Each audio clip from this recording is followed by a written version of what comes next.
implications for our classrooms. Again, I know time won't allow, but especially, be honest with you, for African American males, we could have a whole class talking about, we could have a whole semester talking about educating African American males. We could have a whole semester talking about English language learners. So I know you may not get into these conversations now, but hopefully you do allow these things to soak in, because we will talk about the bigger implications. But it's yours. We'll be quiet. Good morning. Afternoon.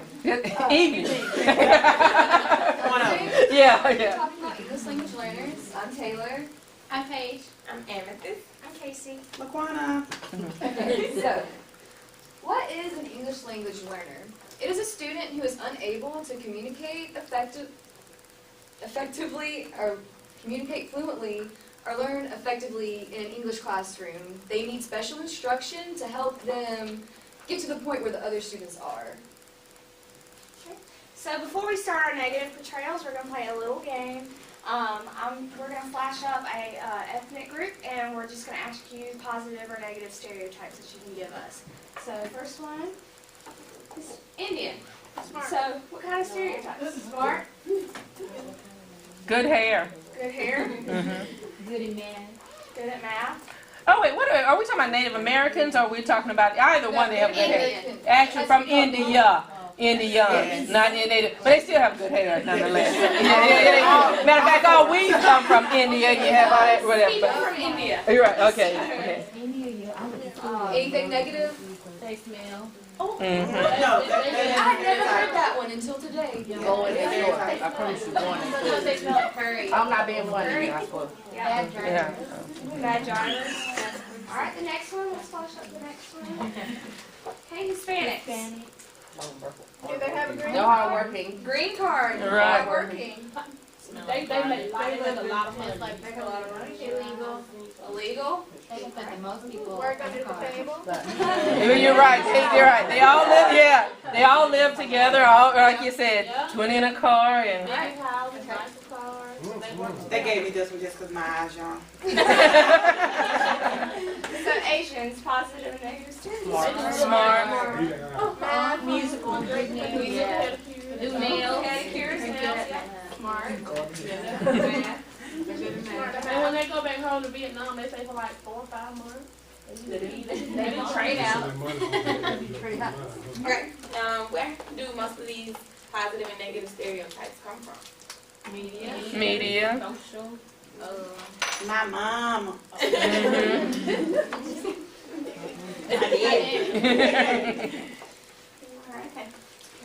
Thank you for your cooperation. Okay, so now we're going to talk about the negative portrayals of English language learners. Okay, the first slide is of the pictures. As you look at the pictures, you notice the poverty and the struggles of what these ethnic groups are going through.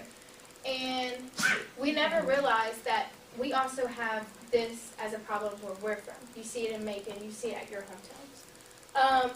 In a few of the pictures, we have children displayed, and they're from the Feed the Hungry program, as you know. And they always display other ethnic groups, but they never really show Americans in them. They mostly try to portray foreigners as the only ones that are hungry, but it's here in our own country. Alright, so now we got a clip for you guys.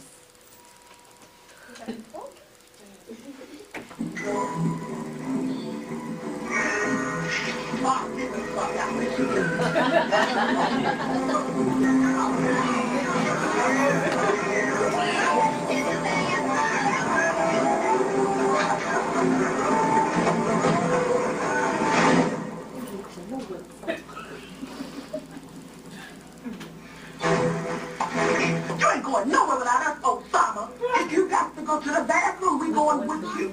She's holding and I'm shaking. That's right. It's cool, y'all. We got this. We security up in here. Look straight.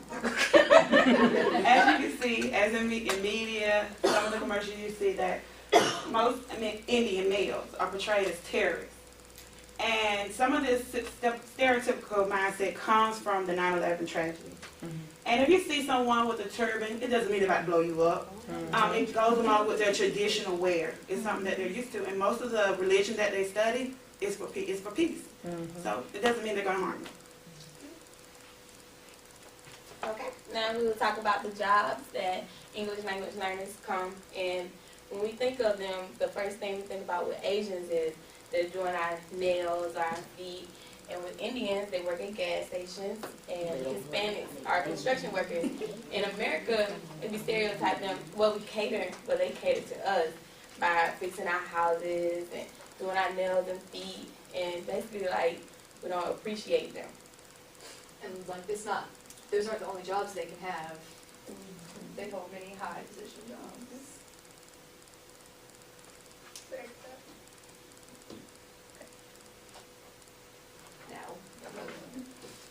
Yo soy mi Esther, of the money, touch my 64 Juliet.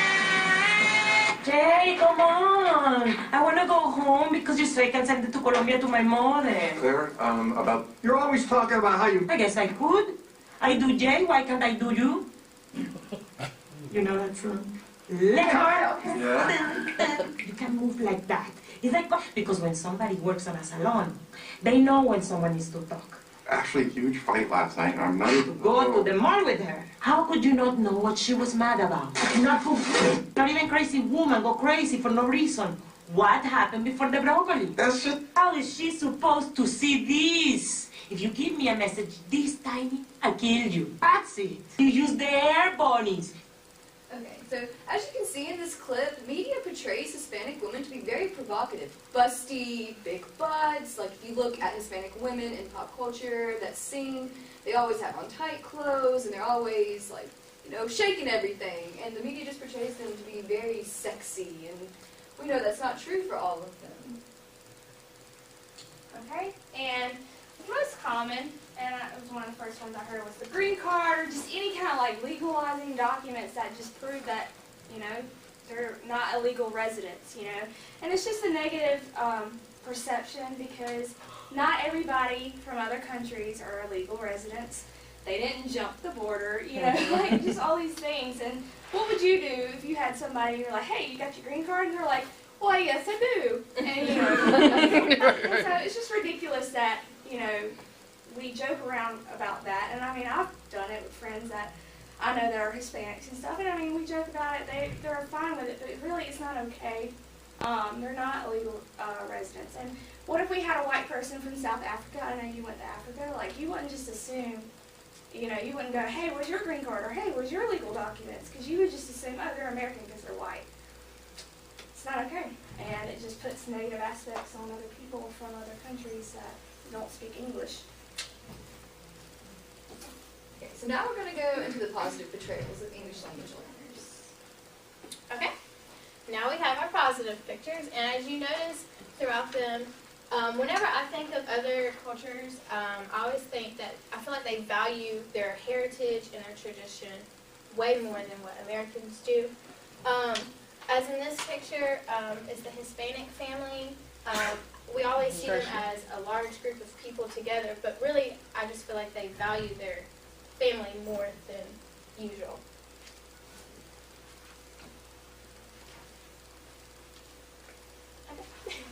Now we have a skit.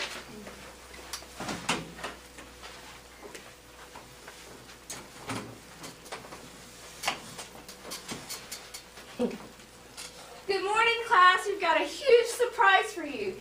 This is Suki. She's from Japan. Say hello, class. Hi. Suki.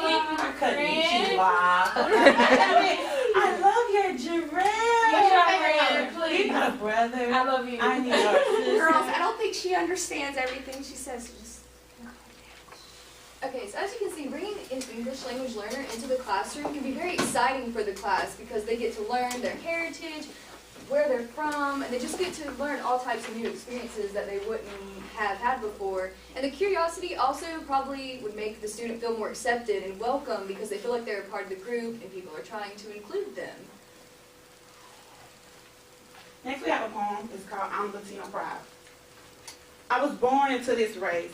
I'm Latino proud, and it shows on my face. When it comes to family, we defend our own kind. Something in others you'll never find. We work out in the hot sun to earn our daily bread. But that's all right. We keep our families fed. We're known for our tortillas, our beans, and our rice. A few jalapenos and a touch of spice. Sometimes we're bad and we get sent to jail. It's all sad we can't make bail. It's guys like that who give us our race a bad name. I'm still Latina proud, and I say it with no shame. Chicana here, Hispanic there. What's the difference when others don't care? We walk with our heads up each and every mile. I'm Latina proud. For that I can smile. What do y'all get from that poem? That she doesn't care where she came from. The positive, they work in hot sun, but they're making money. What's bad about money? Nothing. They're doing the job. And then they say that we get sent to jail, which is, I mean, every race, somebody's going to get sent to jail. I'm sorry, ethnicity. But it's okay, because she's still proud of where she came from. Yeah, and I think that just comes from any culture, any people that don't speak English, and obviously there's bad things from every culture, and they respect where they come from regardless of the negative things we say about them. Okay. How many of you all eat Mexican food, Chinese food? Right. So, with all these different foods coming to the United States, we will not be as diverse with different types of food. We'll just all be eating hamburgers, french fries, and all this kind of stuff. So, today we bought some things from different places. We got some fortune cookies, and everybody knows that's from China. And we bought some hot chews. They are fruit chews, and these are from Japan. And Pocky. These are really good. Probably have strawberries, chocolate, and they came from Japan also. And the animal crackers, well, we call them animal crackers, but to them they're animalitos, something like that. And Gamesa is the largest cookie manufacturing company in Mexico. Okay. Thank you. So they're really good. We've already tried them. I promise that they're good.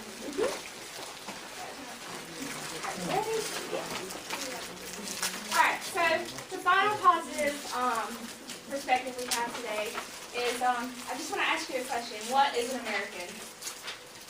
What do we classify as an American?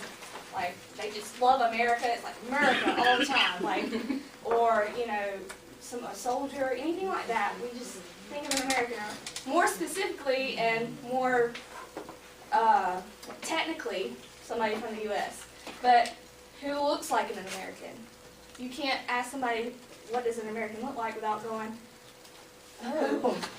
So, you know, they could be black, white, Asian, you know, all these other cultures, because America is known as the melting pot, and we're just a blend of different cultures. And now, today, like America, you can't just say, it's the white person, or it's the persons from Europe that came over here back with Christopher Columbus. You know, America is just unique, and it's got its own blend, it's got its own culture as its own, because of what every culture that's come from all over the world has contributed.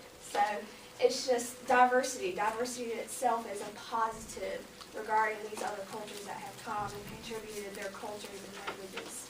And just kind of give you an example, like if you think of a rainbow, what makes a rainbow is the blend of different colors. A rainbow by itself is not just the red strand, it's not just the yellow. But it's kind of the same thing with America today. Like, it's not just the white culture, it's not African Americans, it's everybody. We all come together and we make this blend in this perfect American, well, I wouldn't say perfect, we have our issues, but we create America because of everybody that's come all over the world. So, all right. Okay, so how do these portrayals affect the school environment? Our first point is English language learners, students will feel inadequate compared to English-speaking students. Students will be heavily influenced by negative opinions at home about certain ethnicities. Example, racist father or mother. The child repeats their parents' belief without fully understanding what they are saying. English language learners are going to be bullied because they can't communicate with everybody as well. And it's gonna create problems socializing. It's going to hinder them in the long run if they can't learn these things early on in life. And all of this creates a negative school environment.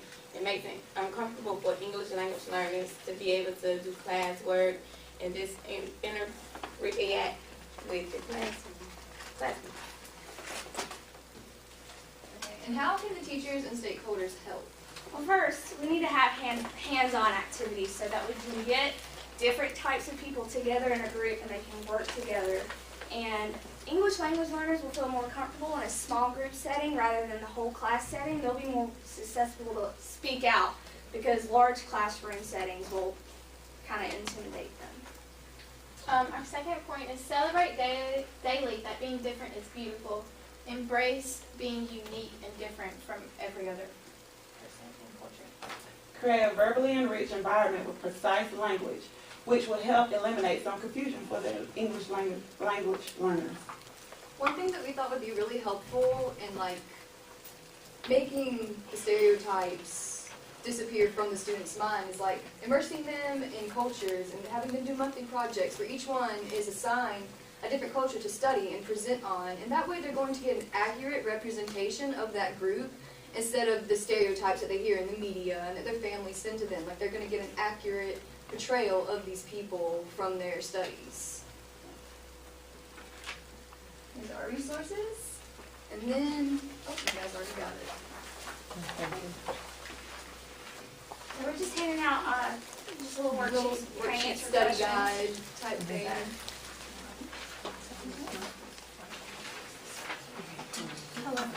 By the way, we didn't explain your bags. They're all different ways to say hello. Oh yeah, there's different ways of saying hello. And Yes. different languages.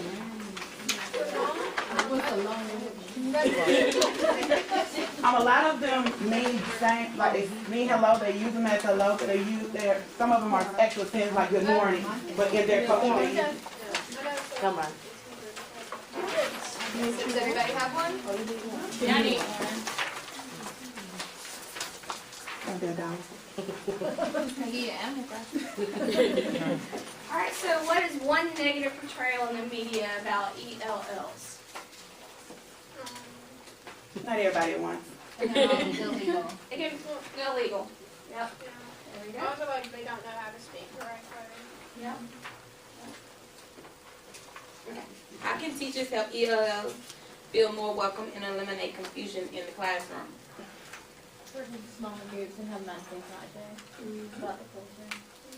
Do more hands-on activities and relate it more to their everyday routine than just. And a real big one is like, I'm sorry. Go ahead. Is just to articulate and be precise with your language so they don't get confused. Because they'll easily pick up on slang, and that's not what they need to be using, especially when they need to be in a formal register type of environment. And it's also good to repeat yourself over and over. They say it's good for you to always use the same word. Okay, and be elaborate. They say be very, like sing a song or something just so they can catch on quickly. Why is it good for the class to do projects on different cultures? So that it breaks up the negative stereotypes about that culture. So familiarize themselves and other people. Okay, and being an English language learner means your first language is English. True or false? False. ELL normally feels out of place and insecure in an unhealthy school environment. True. Okay, and final one, we skipped one, sorry about that, but what is a positive about an ELL? Value family, yep. Obviously, there's a lot more, but. There's no one answer except for 5 and 6. So, Any questions, comments, or concerns? Oh, I stole that. Thank you. Thank you, thank you. Then we have one other group.